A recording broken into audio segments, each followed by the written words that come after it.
Hello mga undang gabi, mga Kamix Vlog. Nandito na naman tayo ngayon sa may overtime kami ngayon. Magkabit kami ng tarpaulin. Nandito kami ngayon sa Birama Street, Cebu City. Ito po yung tinanggalan namin kaninang umaga. Ngayon binalikan namin ng gabi kasi pag sa umaga tayo magtrabaho dito, sobrang traffic, so makaistorbo tayo sa ito yung dalawang mga sasakyan namin, guys. Ito po yung building na palapit na yan magbukas. Hotel yan, condo and hotel. So ito po yung private yan, yan po yung private corner Birama Street. So ito po yung Birama Street. So okay guys, mag-umpisa na kami dito, guys.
Okay guys, ito guys, yung ginawa naming frame dito guys, yung kahoy lang. Tapos ito po yung kakapitan sa carpet natin. Silbi guys, kwadrado tong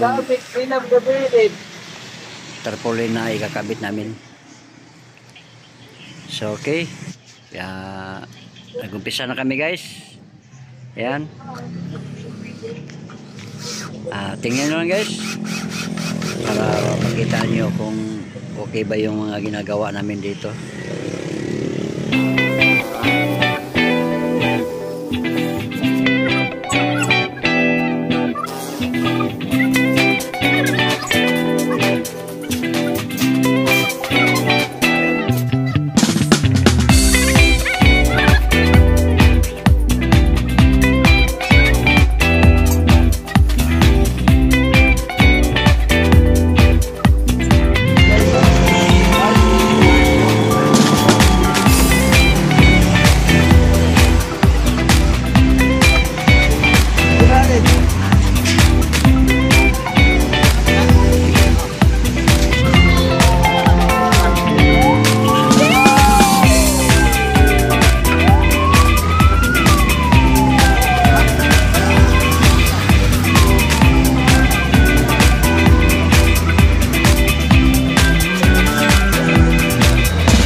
Okay guys,